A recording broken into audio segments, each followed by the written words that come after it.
Pinaghahanda na ang tradisyonal na senakulo sa iba't ibang simbahan sa bansa. Ang senakulo sa isang simbahan sa Maynila, pang pelikula ang produksyon. Saksi si Jamie Santos.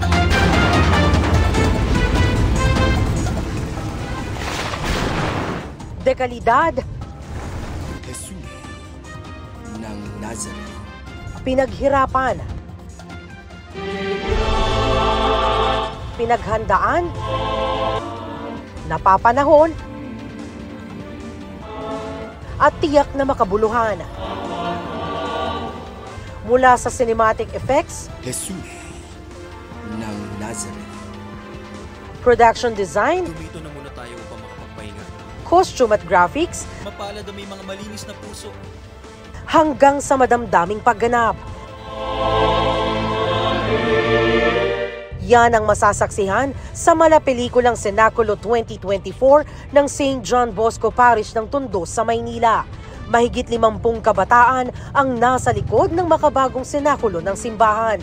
Nagtulong-tulong para mabuong maiparating sa mas maraming tao at mas epektibong maihatid ang mensahe ng buhay at pagpapakasakit ni Kristo.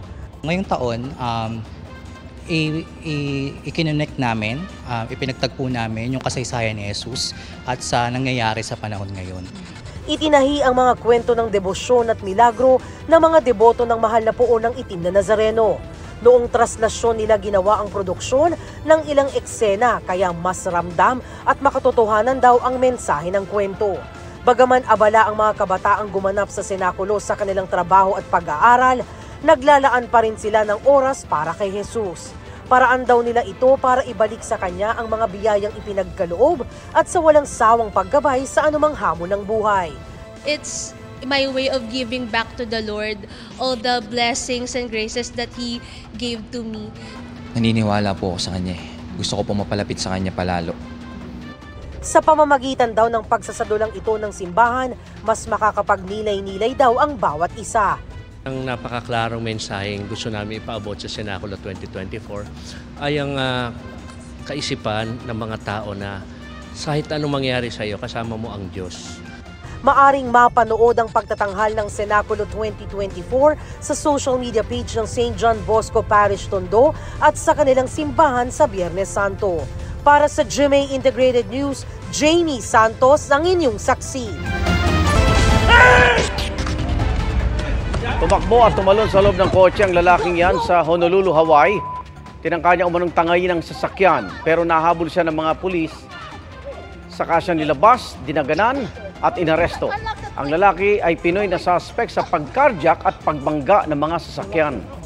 6 na sasakyan na nasira at bumigat ang trapiko dahil sa insidente. Nakakulong na ang suspect na may mga patong-patong na palang reklamo at arrest warrant bago pa ang insidente. Wala pa siyang pahayag. Arestado ang 78 taong gulang na lalaki sa Bacolod City. Yan po ay matapos siyang ireklamo ng pangmomolesya sa 5 taong gulang na babae. Nagyari umano ito habang naglalaro ang biktima kasama ang mga kaibigan. Tinanggi naman ng suspect ang paratang at sinabing sinalulang niya ang bata na muntik daw mahulog sa motorsiklo. Pero lumabas sa medical examination na positibong minolestya ang bata. Tinangka pa raw ng suspect na makipag-areglo pero nang hindi magkasundo, tinangka raw ng suspect na saksakin ang ama ng biktima. Itinanggi rin ito ng suspect na maharap sa patong-patong na reklamo.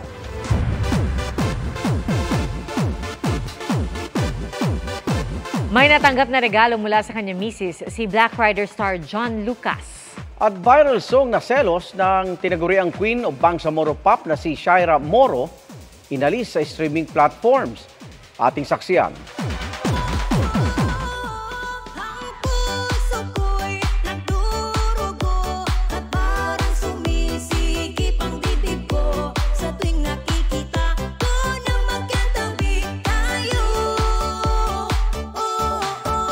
Lakas maka-LSS ng kantang yan na selos ng pinansagang Queen of Bangsamoro Pop o B-Pop na si Shaira Moro.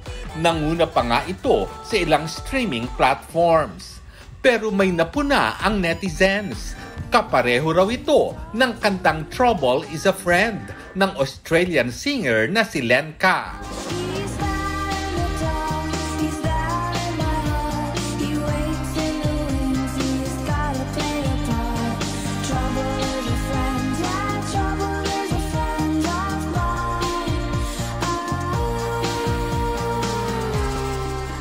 ipinarating ito ng isang netizen kay Lenka. At ayon sa singer, may ginagawa na silang hakbang kaugnay nito. Ang record label naman ni Shaira na AHS Productions, inanunsyong inalis na ang Selos sa lahat ng online streaming platforms. Hakbang daw nila ito habang nakabinbin ang kasunduan sa pagkuha ng isang cover license para sa kanta. Inamin din nila na ang melody na ginamit ay mula sa kanta ni Lenka at nakikipag-ugnayan na rin sila sa kampo nito para maging isang official cover version ng kanta ni Lenka, ang Selos. One happy hubby naman ang Black Rider star na si John Lucas matapos sorpresahin ng kanyang misis with a brand new car. Kwento ni John, hindi niya inaasahan ang surprise dahil papunta lang dapat sila sa mall. Isang araw ito sa pinapangarap ni John, kaya very grateful siya sa Diyos at sa kanyang asawa. Para sa GMA Integrated News, Lar Santiago ang inyong saksi.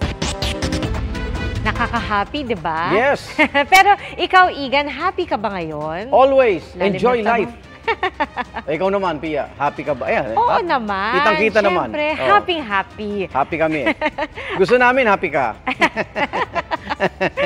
At saksi tayo sa Saksi kanilang tayo. kaligayahan, di ba? Yes. Pero ito, Igan, ang nakaka-happy na balita. Tumaas po yung ranggo ng Pilipinas sa listahan ng happiest countries sa daigdig. Oo naman.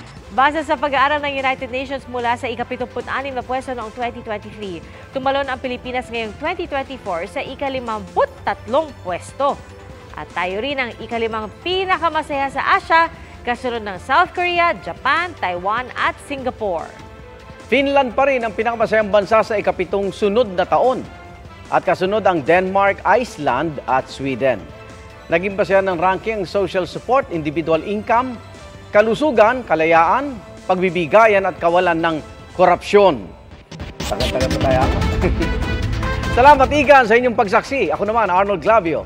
Ako po si Pia Arcangel para sa mas malaking misyon at sa mas malawak na paglilingkod sa bayan. Mula sa GMA Integrated News, ang News Authority ng Pilipino. Hanggang bukas, sama-sama tayo magiging saksi!